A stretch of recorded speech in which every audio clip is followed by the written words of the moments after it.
Hello there. Cold War Conversations is a finalist for a Best History Podcast Award. Just go to coldwarconversations.com/vote and vote for us in the Best History Podcast category. That link is also at the bottom of your episode notes. Please hurry because voting closes on Friday the 15th of October. Thanks so much for your support, and now back to your episode. And I got chased by an helicopter. I think it got down to about 50 feet. It was nose to nose at one point, and I just sat there smiling at him. And he's just looking at me, and I was just looking at him at the time. Could see the senior officers in the back, and they were just pointing fingers at us. So they got more than one finger back. This is Cold War Conversations. If you're new here, you've come to the right place to listen to first-hand Cold War history accounts. Do make sure you follow us in your podcast app so that you don't miss out on future episodes. Pete Curran served with BRIXMIS, the British Military Liaison Mission in East Germany. Their operation was established by a post-World War II Allied Occupation Forces agreement where British, US and French missions had relative freedom to travel and collect intelligence throughout East Germany from 1947 until 1990. Pete's story starts with details of his vetting interview, driver training and his first tour in East Germany. We also hear of the intelligence scoops he was involved in and some of his close scrapes whilst evading both the Soviets and the Stasi, including one with a Soviet helicopter. We also hear about the role of the driver in the three-man teams, the incredible camaraderie of the unit, as well as the pressure on their loved ones. I know from my stats that a lot of you really enjoy the podcast.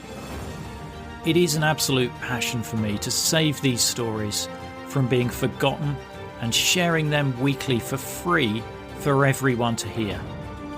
Now, whilst this is a passion, I'm asking if each listener could make either a one-off or better still sign up to monthly donations to help me to find the time to produce and finance the project.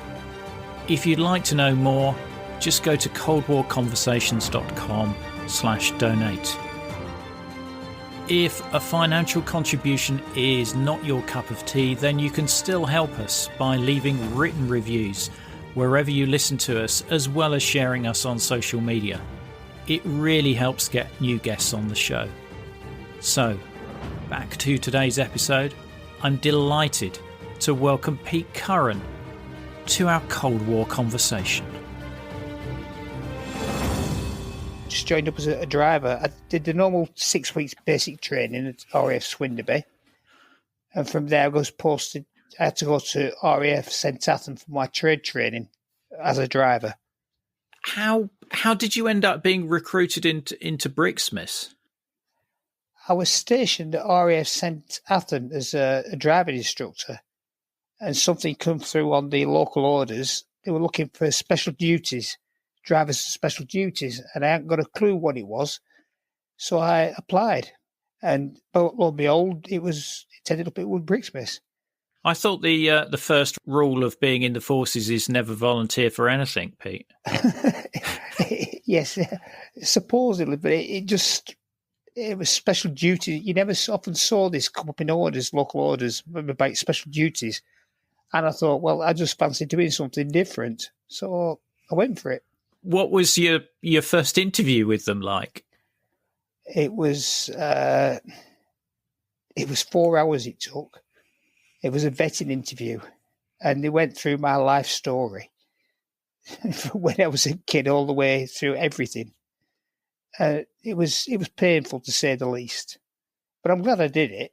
So they were asking you about your political affiliations and things like that as well? Political affiliations, sexual affiliation, everything. You name it, they asked it, Ian.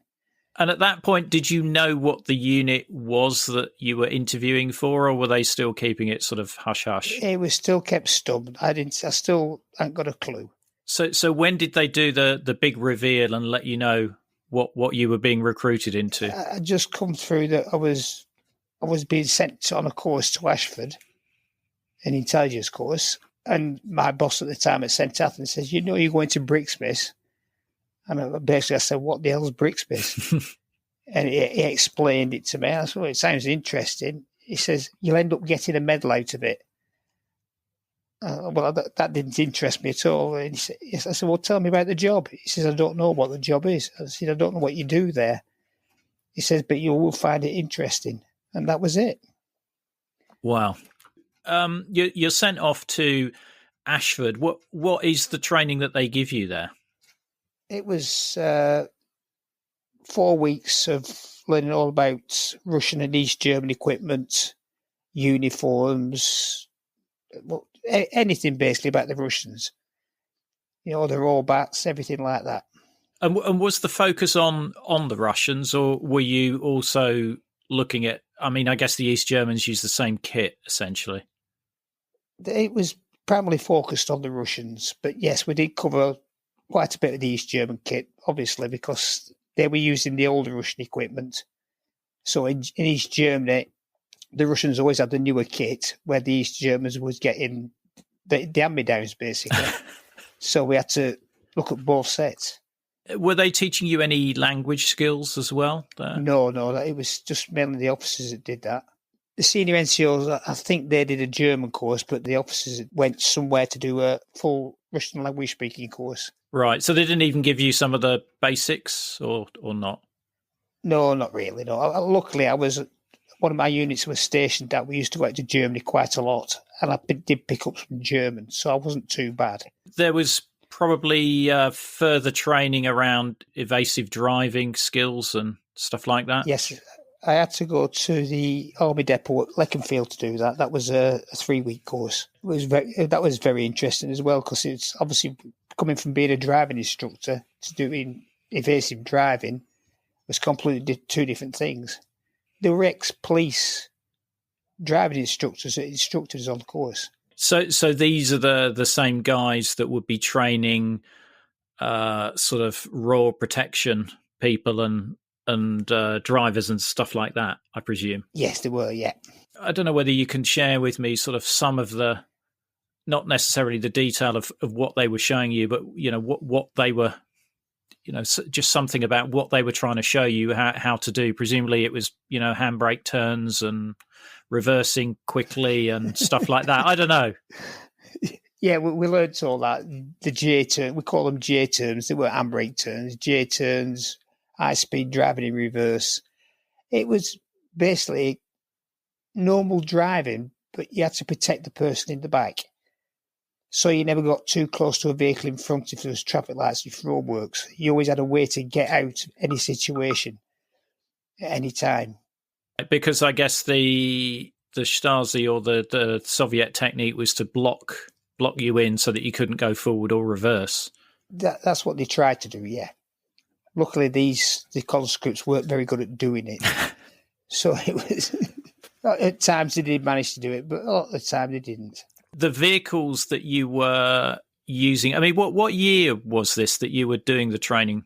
1987, I started my 1987. The vehicles you were being trained in, were they the Geländewagen? On the driving course, it wasn't the Geländewagen, no. We didn't get all of those till we went to Ashford to do your intelligence course. Mm-hmm. And that's when we got all of the Geländewagen. Right. So you're just training in, well, not regular vehicles, but... The vehicles the police used to hire, especially designed for high-speed driving and, you know, vehicle protection, things like that. Were they training you in cross-country driving there or not? We did some cross-country driving with them, yeah, but not too much. That was something that came later on. After you've done the intelligence training and the evasive driving training, are you practicing like on Salisbury Plain or places like that before you actually get posted? Part of the course, we went to Gatwick and sat at the end of the airfield and saw nobody could find us. And then we went on to Salisbury Plain for a big divisional exercise. And we were playing with the British Army, basically. But they didn't get told we were coming. So it was like being in a situation in East Germany where you came across a big exercise. Everything went the same. So they had no idea. They could have thought that possibly you were IRA or something like that? They could have thought we was anything, yeah. There was only on one occasion during the course where they actually set up an ambush, and you were guaranteed you were going to get caught. And that was just to put you into a situation of being in detention. So if it did happen when you was in East Germany, it didn't come as a shock. How did they simulate the detention? Did they simulate you being interrogated? No, because if we ever got detained in East Germany, we wouldn't talk to anybody except for the Kommandantura. So we had to insist that they got the local Kommandantura out and we'd talk to him. Or the officer would talk to him. We didn't talk to anybody else. Right. So you're talking the Soviet forces there, that you would, because the Robinson-Malinin agreement, which BRIXMIS was originally set up under, was with the Soviets, and therefore you didn't necessarily recognise East German authority. No, we didn't recognise them at all. Right. Okay. So when did you get sent out to Berlin?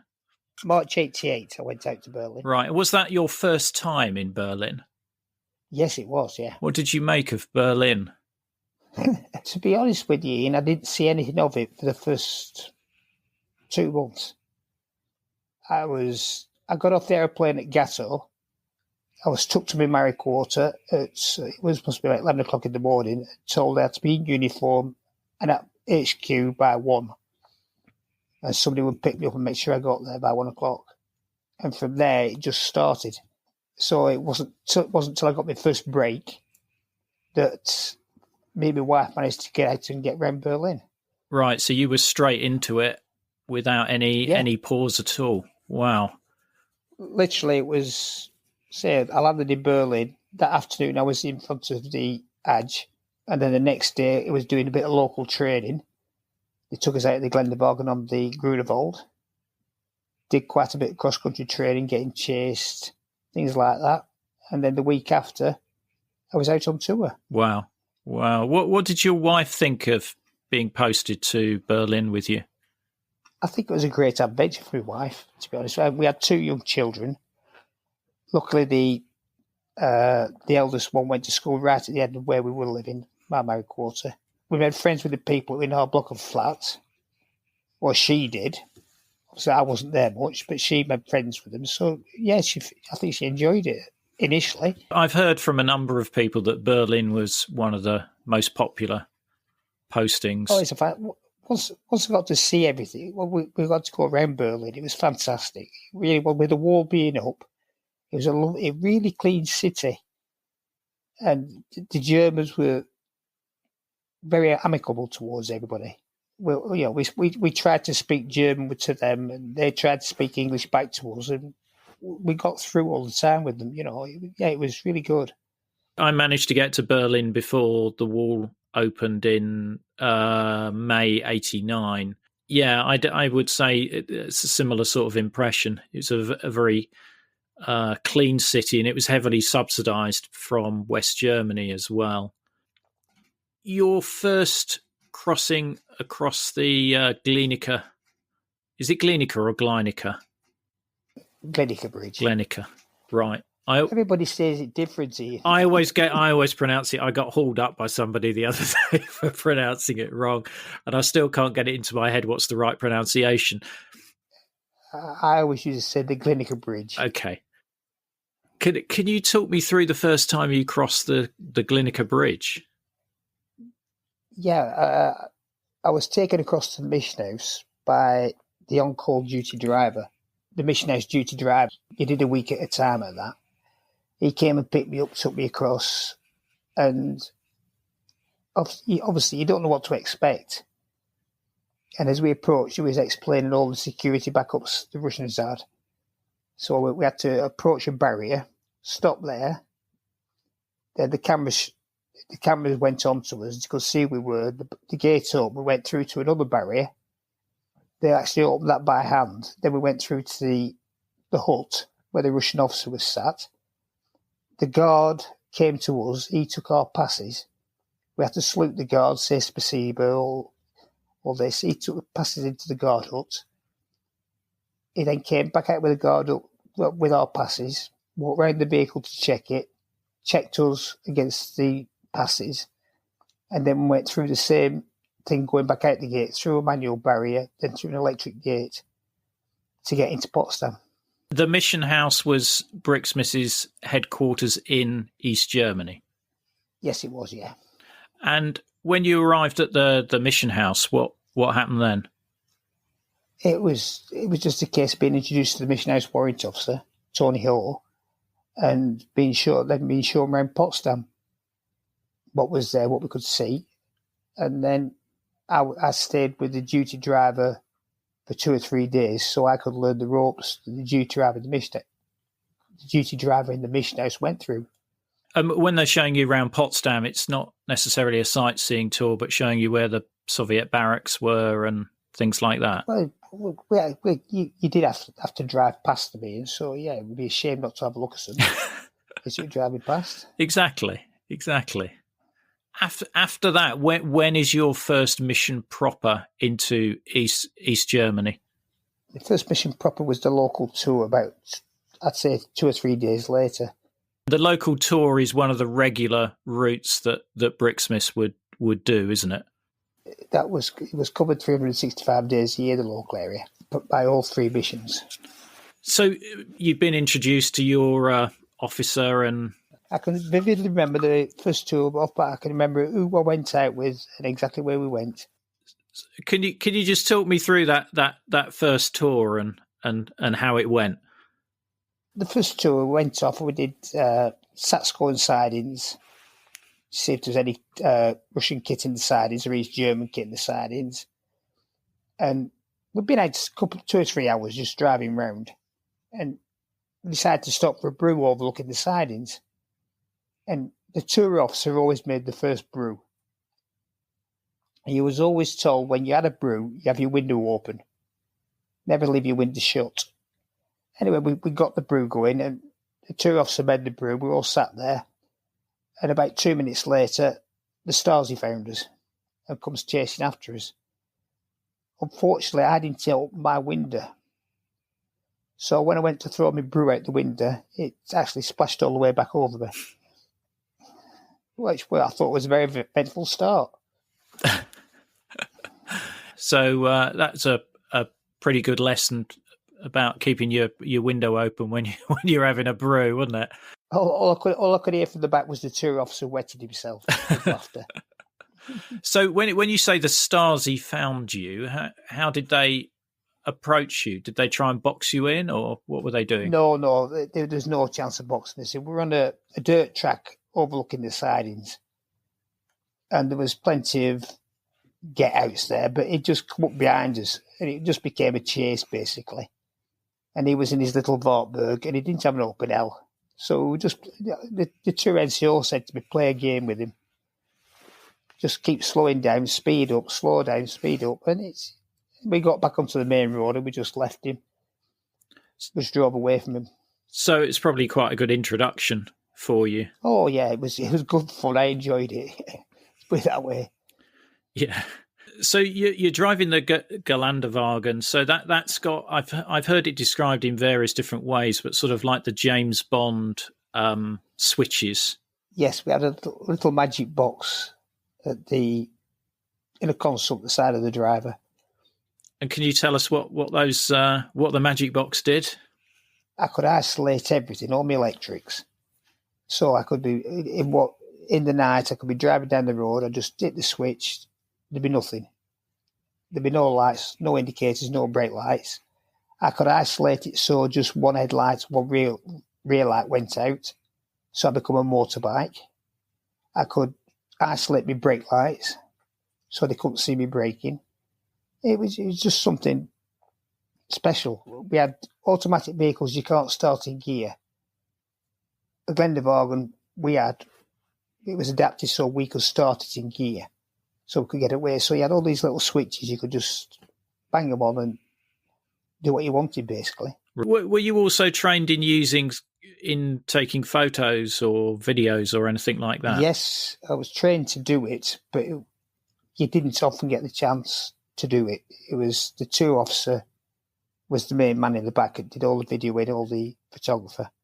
And did you have much contact with the other military liaison missions, like the French and the US?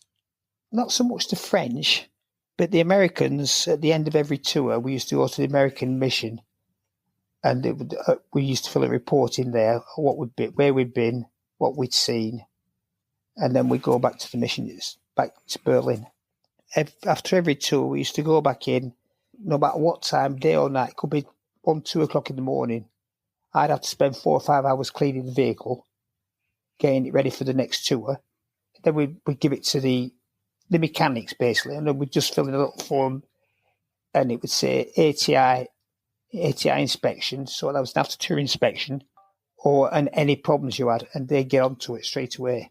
So that vehicle was fully servicing for the next tour. So they'd almost give it a full service after each. Oh, they were fantastic.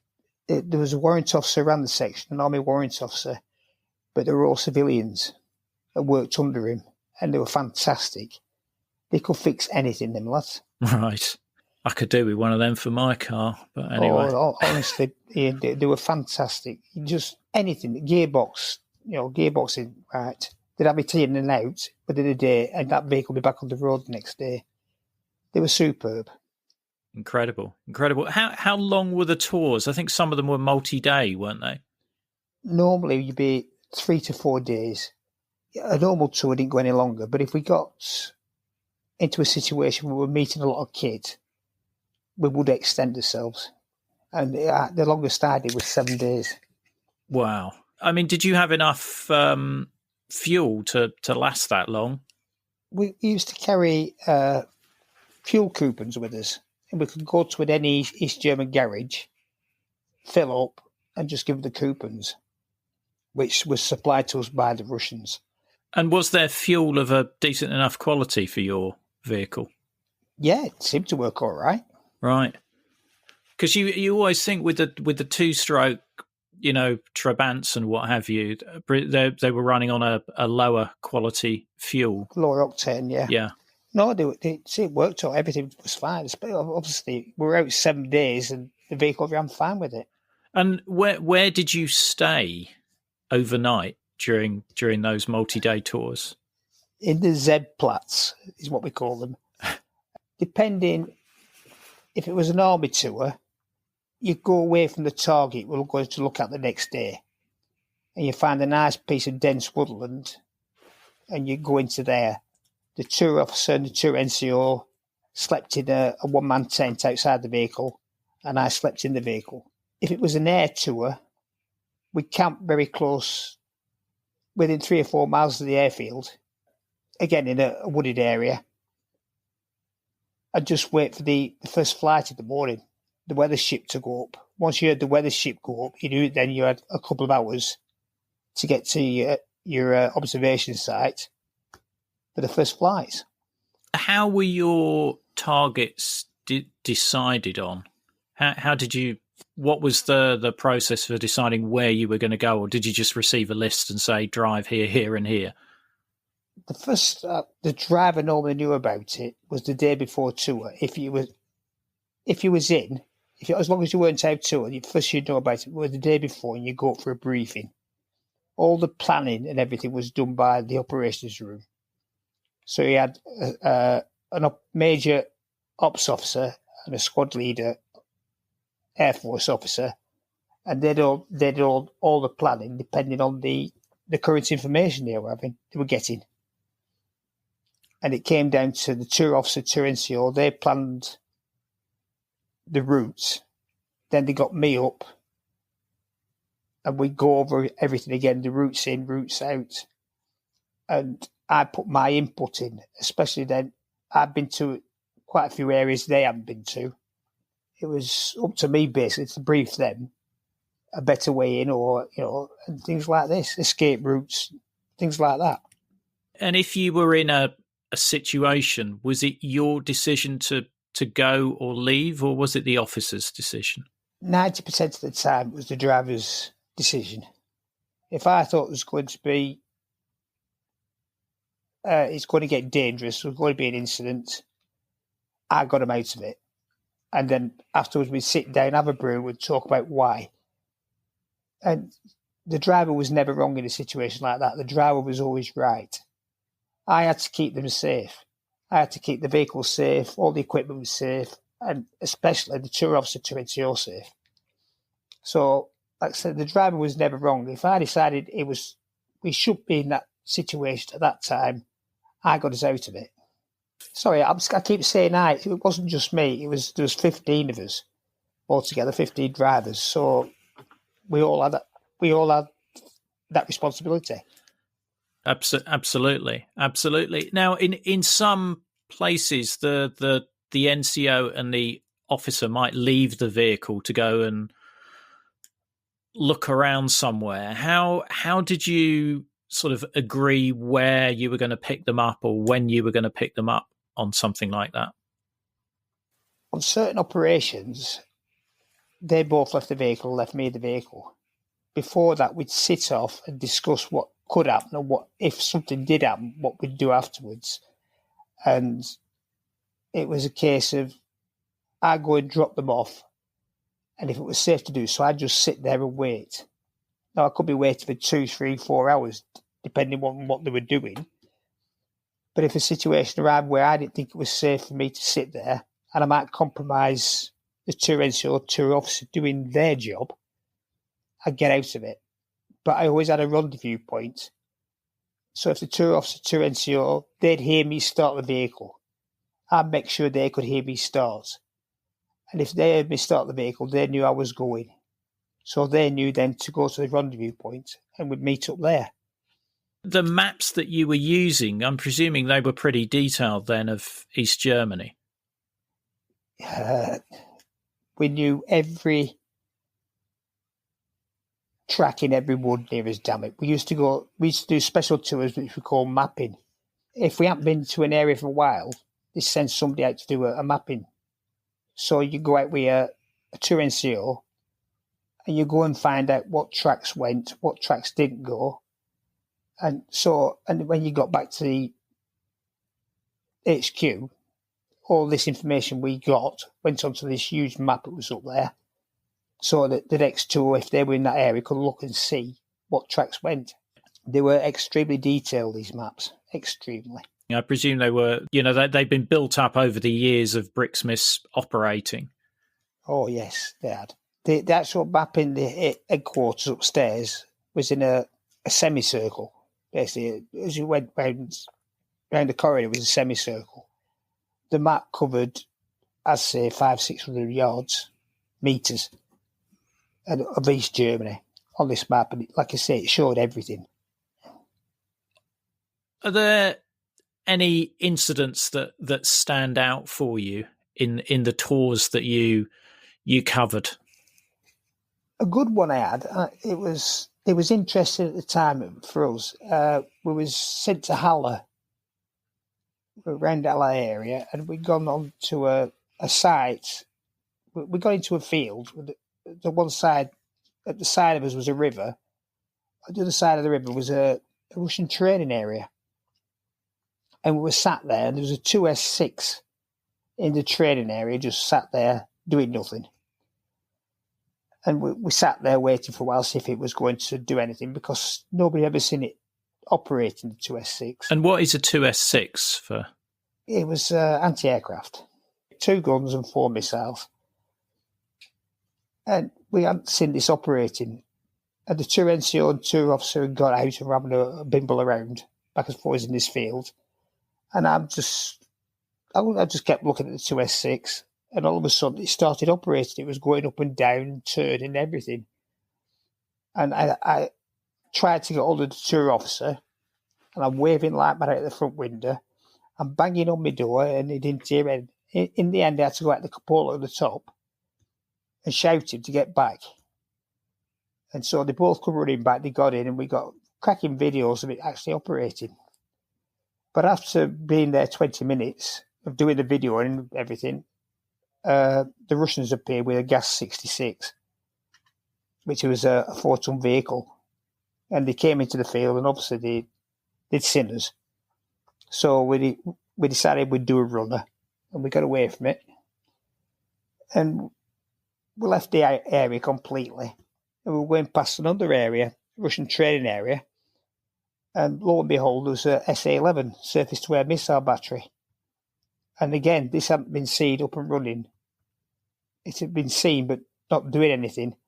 And as we were driving past, it was doing everything. It was doing it all, everything, all dancing, all singing. So we got cracking videos of that and stills, and then we were stuck with what to do. Do we go back to the 2S6? Do we stay on the SA-11?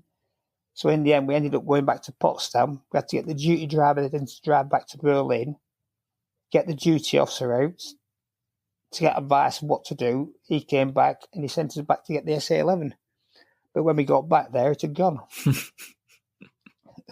At the time, it was they called it a scoop, and we got 2 scoops within 5 hours. Wow! It was so I say for us on tour, it was really fantastic. So this was relatively new kit that hadn't been seen. It was new kit, and it hadn't been seen. We had to go out one night. We went on an Air Force tour, and we went up to near Rostock. There's a live range firing up there. And we actually had to sit there with this massive microphone, they call it a black banana, and just video the 2S6 firing. And they found out how many rounds per second it could actually fire this thing. So we got that information back then to the British. Obviously, went down the zone to HQ in Rheindahlem, and it went back to the UK, and people worked out what it could actually do. And another tour I did, got a full division move, an actual full division move, and that was the one tour when we was out for 7 days. And I got chased by an helicopter, which was quite fun because there was no way an helicopter was going to catch us. They actually put troops on the ground in the end, and even they couldn't get anywhere near us. And all they did was stopped us videoing these vehicles moving for 2 hours. Then we got back onto doing the job when the helicopter went. But that was quite interesting. I enjoyed that bit, playing with this helicopter. So how low was he flying? I think he got down to about 50 feet. Wow. It was nose to nose at one point, and I just sat there smiling at him because all I did was just back straight off into a wood. And it was just funny. I think he knew he couldn't do anything, and I knew he couldn't do anything, but he had senior officers in the back that were telling me he had to do something. And so he was playing a game and I was playing a game, and I won basically in the end. Because he went and I stayed. Must have got some really good photos of that helicopter as well. Yes, I've got a couple of good ones at home, yeah. Oh, I'd love to see those if you could send just email. I'm sure I can dig a couple out. It's just been the actual photos of the pilot, and he's just looking at me, and I was just looking at him at the time. Yeah. And then we got a side-on view into the windows. You could see the senior officers in the back. Obviously, they were part of the divisional move, and they were just pointing fingers at us. So they got more than one finger back. It was quite fun. Oh, I bet. That's a great story. I like that one. Were there any situations where, they came close to blocking you in or holding you so that you had to ask to speak to the Soviets? No, I never got detained at all. I was just lucky. I think everything's down to luck. I know a lot of the lads on BRIXMIS when I was there got detained, and I was just one of the lucky ones that didn't. So I can't tell you anything about being detained. I'm sorry. No, that's fine. That's fine. Were there situations where you thought, I'm going to struggle to get out of this one? Yeah, quite a lot. Can you tell me about any of those? I had a PMP chase. We got onto a bridging site, and these bridging vehicles were doing exercises, and we got pretty close, but we were still in some wooded area. And so we sat back from the circuit they were doing. But unfortunately, somebody saw us. And he come down. So I was nose to nose with this PMP. So I set off backwards, and he's a tracked vehicle. He couldn't keep up with me. But as I did the J-turn to go out forwards then, so he was chasing me at my back, something got close to the vehicle, and it started screaming. And it didn't want to move. And I'm thinking, oh, that frigging big thing's coming at me now. Well, come on. Anyway, it actually, I got out of it, and it was just a bush, of course, underneath the vehicle. And somehow it was holding the vehicle. I don't know how it did it, but we got away, and I checked the vehicle underneath, and there was no damage at all. So I don't know what happened, but that was a bit of a squeaky bum, yeah. Yeah. I mean, was this after the Andreotti incident where the French crew had got run over by a heavy truck? Yeah. Right. So I got to Berlin, to BRIXMIS, a couple of months after Andreotti got killed. Murdered, in fact, not killed. Yeah, absolutely. Absolutely. So in your mind, you're thinking, this thing isn't going to stop if it catches up with me. It might just go right over the vehicle. Well, you didn't know. Yeah. You never knew what was. I was coming off a nuclear site. We'd been on it. There was nobody there. We'd had a look round. There hadn't been any sign of anything being there for a while. So we were coming off. It was down a steep hill, single track road, and a large Russian truck come up. And I saw the finger get pointed at us. And he went to take us out. He just deliberately went to take me out. But luckily, there was a slight embankment to the side, and I managed to get onto the embankment and went round him that way. Luckily. That was a bit hair-raising. I mean, you said you had quite a number of these incidents, so it sounds like it was pretty regular that, you were having to use your evasive driving skills to the... Quite a lot, especially during the main exercise season when they'd done the basic training the Russians and the East Germans, they'd done all the trainings, and they were going out to actually have a proper player doing a full exercise. And yeah, they weren't going to take prisoners, so you had to be on your mettle at all times then, basically. The incidents that you had were involving, troops using the vehicle as a weapon. You weren't fired at any point. I got fired at once. I didn't know at the time whether that's been shot at. It was two officers in the back that said we've been shot at. But it didn't. It was either a bad shot or I moved the right way at the right time because there was no damage to the vehicle. But the officer saw him raise his weapon and he said he fired. Seeing that in your rear view mirror would... Well, yeah, I didn't know at the timing, so yeah. That was fine. It was only afterwards when he says that, you're thinking, oh, bloody hell, it could have been worse, but fortunately nothing happened. You obviously, when you're back at base, you're comparing notes with other drivers, and they've, had, other experiences similar to yours and probably more closer calls than yours, potentially. Yeah. You come back off tour and you talk, obviously. You did it to let the pressure out. You couldn't talk to your wives. You couldn't explain to them where you've been and what you've been doing. Everything was kept in house. So the wives didn't know where you were, didn't know where you were going. So you couldn't talk to her about it. So you go back and you talk with other drivers, yeah. Although I didn't talk with me, but if you was really upset or really troubled, you went upstairs and saw your senior officer upstairs. And I had a chat with them. Did you have anybody who sort of thought, actually, this isn't for me, and would leave? Not when I was there, no. I honestly don't know if anybody did actually leave because the job wasn't for them. Yeah. Not on the driver's side, anyway. Your wife knew that you served with BRIXMIS. Did she know the nature of what that role was that you were doing? She knew what we were doing. They had to have a Part 1 brief, but they never got to know the exact job. They never got, like I say, you couldn't tell them where he was going. When you came back, you couldn't tell them where you'd been. But did your wife know that it was more dangerous than, I don't know, being part of the Berlin Brigade? She must have done, I presume.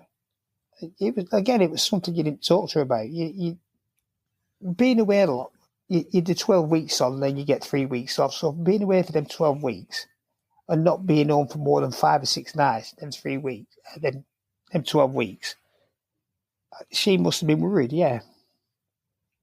But when you come back, you didn't want to talk about it. You wanted to go out and enjoy yourself for those 3 weeks you were off. Yeah. On your downtime, so then you get out. You just get out together and do things, just talk normal, but not about the job, basically. Yeah, I think it, to some people nowadays that seems, well, strange to some degree, but then that is the nature of military service, that you can't always share what you're doing with your, with your wife or partner. And I think it's not forgotten, but I think it's an area which isn't often studied around the Cold War, is the impact of service on spouse, wife, whatever, during those periods. Because even being not in BRIXMIS, but part of the regular British Army, there was a danger of fatality during exercises or a road traffic accident, or all sorts like that. When you were driving around East Germany, did you interact at all with the ordinary citizens of East Germany? Yeah, we tried. You drive through a town, and people will be looking at you because you're a strange vehicle. Who are these strange men in these vehicles? And you wave and smile at them, and you were guaranteed they'd wave and smile back at you. In Potsdam, every Christmas, we used to send a Santa across to Potsdam to give presents to the local kids that lived close to the mission house. And yeah, we tried as best for them. And I think a lot of the time it worked. They were for us. They seemed to know what we were doing, and they didn't mind because we were doing it against the Russians, not the East Germans. Yeah, did you go in any of the shops? I heard a rumour that the officer was told that he had to buy ice creams. Yeah, in summer, that was the officer's job to buy the ice creams. And depending what area we're in, if everything was quiet, we'd go to the Ankauf-Verkauf shop, the buy and sell shop. It's like a second-hand shop. And we'd go in there and for Matryoshka dolls, things like that. Because the Russian soldier, with his wage, he didn't get paid a lot. So they used to get Matryoshka dolls sent back from Russia, and he'd take them to the AMV shop, and we'd end up buying them from there. Right. I've heard as well before that sometime on a Soviet exercise, for example, they'd have these traffic police. Reggies. Yeah, the reggies.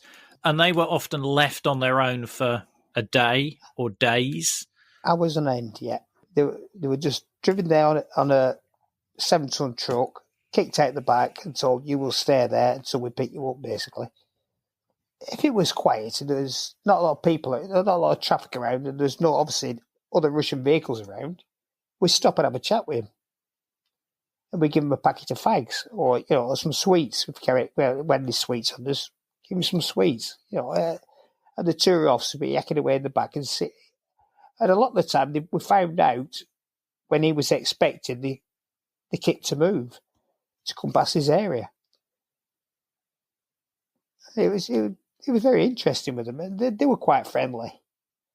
They were just a normal soldier and be given this regulating job. And the way that the Soviet army, I think, treated their soldiers was not good either. So they were probably pleased to see you or to see somebody.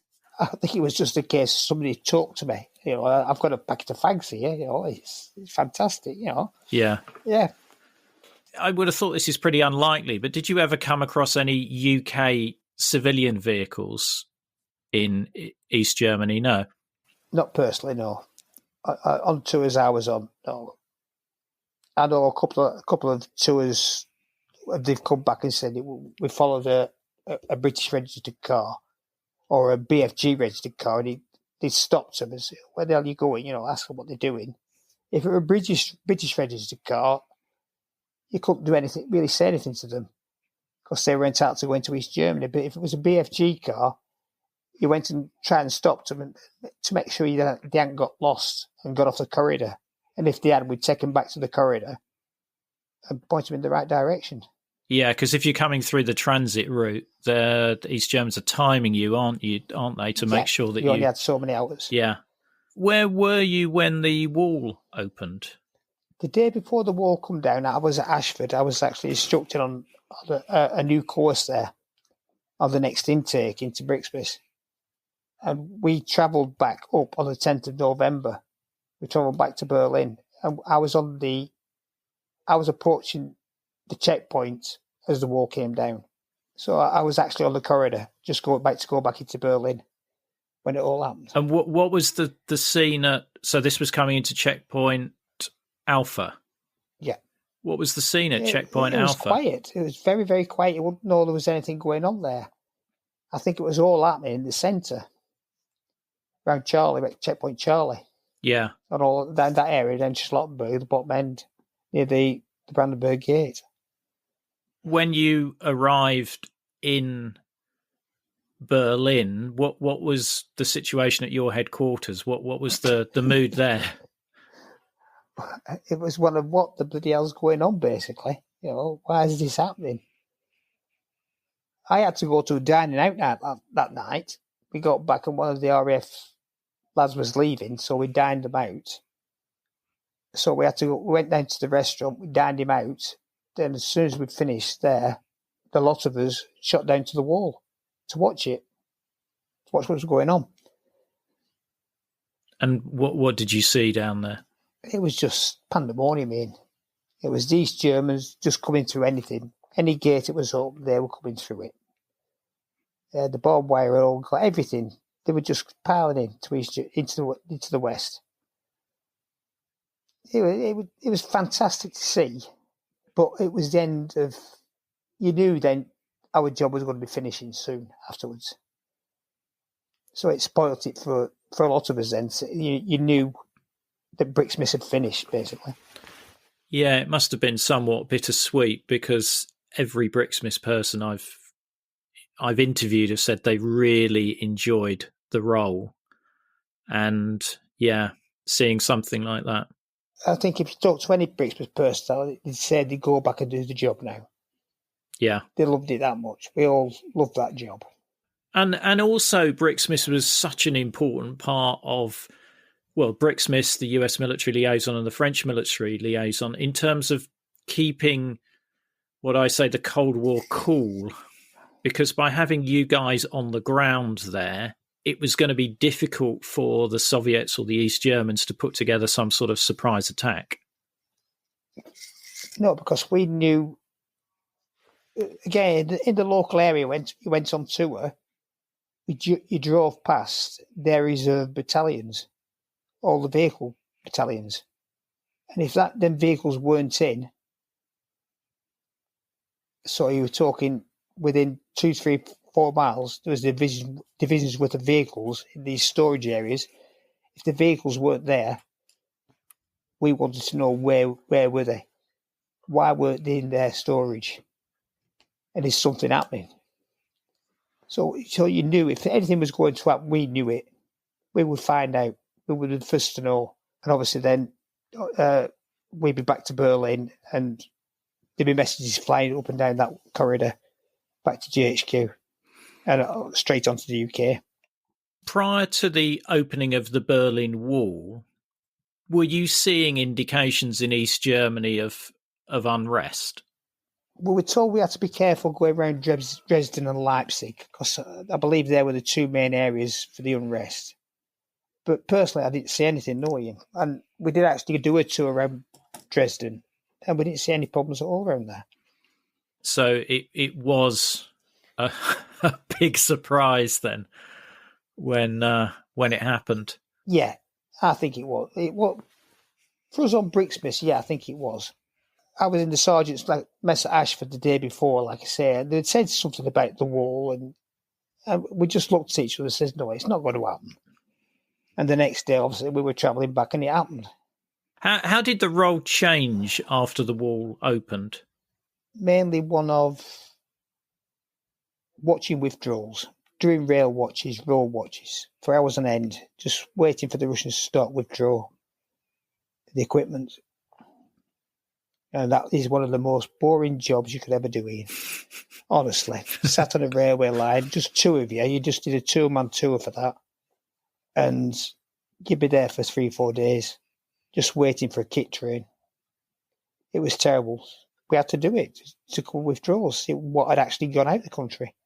I mean, was that an opportunity to see kit that you might not otherwise see because they were having to withdraw it or not? I didn't see anything ultra sexy going out. So kit like the SA-10, which we'd seen a glimpse of, things like that. No, I didn't personally. I didn't see anything. We was just mainly tanks. We saw the T-80s withdrawing. Did you notice any change in the behaviour of the Soviets to you? Were they more? You just noticed they seemed to be happy they were going back home. Mm. They were glad to be leaving East Germany.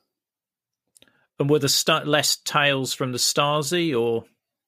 Once the wall come down, you didn't see the Stasi at all. You never saw them. I don't think their days showed their faces in, to be honest. Yeah. If the locals had seen them, they'd have been after them. Because they hadn't got the authority. Once that wall had come down, they didn't have that authority anymore. You know, where before they had all the authority over all the locals. So they just disappeared completely. When did your service finish with BRIXMIS? August 90. So before the final reunification of Germany. Looking back on your time with BRIXMIS, what would you say was the most surprising thing that you experienced, or the most memorable situation that you experienced or saw? The most amazing thing was, I think, was the camaraderie amongst everyone on BRIXMIS, from the chief down. It was when you was in Berlin, the officers were Sir. The senior NCOs were the rank. Out of work or on tour, it was boss for the officer and first name terms with the senior NCOs. And completely out of work, the tour officers, it was first name terms. So, and it was completely alien. It's not the forces where officers were officers, senior NCOs, and you were other ranks. One BRIXMIS, you was one big family. I left Germany. I was posted back to RAF Leeming, the Tornadoes, and I found out a squadron leader on BRIXMIS had become OC flying at RAF Linton on News, which was 10 miles down the road from RAF Leeming. So I thought I'll try and get in touch with him. So I rang his secretary. I said, could I speak to the wing commander, please? And she said, who's speaking? I said, it's Corporal Curran from RAF Leeming. She said, well, I'll try and get him to ring you back. I said, if you would, please. Anyway, 10 minutes later, I was in my office and I got a call from this civilian lady I had working for me. He says, Pete, there's a wing commander on the phone for you. So I picked the phone up, Corporal Curran, MT Section RAF Leeming. He said, Pete, you old 4-letter word. How the are you doing? And I said, I don't know what to call you. I said, is it Steve? Is it Sir? He says, call me what you want. And that was it. That was they were like, it was fantastic. You know, it was just a family. You hadn't seen each other for a couple of years, but even though he was a wing commander and I was only a sergeant then, I could still call him Steve. And he was calling me Pete and calling me all these swear words. And we met up and went with the wives, because my wife and his wife are good friends. We went out for a meal together. So there's me, this sergeant at RAF Leeming, going out for a meal with a wing commander OC flying at RAF Linton on News. You know, and that was what it just amazed me how it works. I guess you're working really closely together, particularly when you're out on operations as well. Oh, yeah. And the whole yes sir, no sir stuff ain't gonna, you know. Even the brigadier, when you did a tour with him, in the vehicle, it was boss, and you stopped for a brew, first brew, it's your brew boss, and he had to make it. That was part of the job, so you had a brigadier making you a cup of tea, not you making the brigadier a cup of tea. Yeah. Did you remind him to have the window open? You try not to tell the chief too much. Hey, this has been really, really interesting. I just got one last question. Have you got many souvenirs from your time with BRIXMIS? So I've got the mission restriction sign. I've got a Spurgery sign, which is for the border area, the Polish border. I've got an hand-painted picture of Colditz Castle, which was painted by an East German lady. And Matryoshka dolls and porcelain birds, believe it or not, in Dresden, China.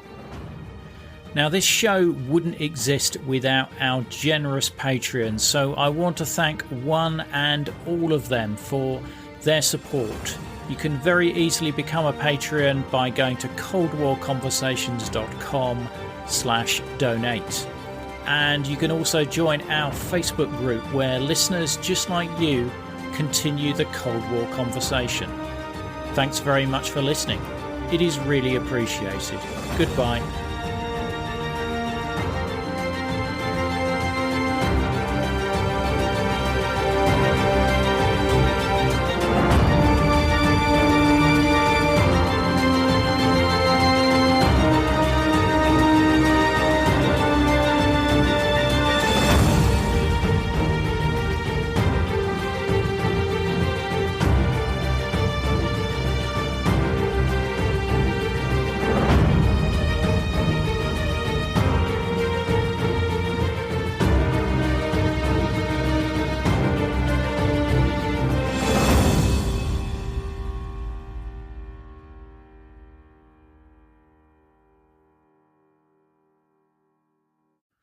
Thanks for listening right through to the end. I really appreciate it. And maybe check out our store and see if you can find the ideal gift for the Cold War enthusiast in your life. Just go to coldwarconversations.com/store. Thanks for listening.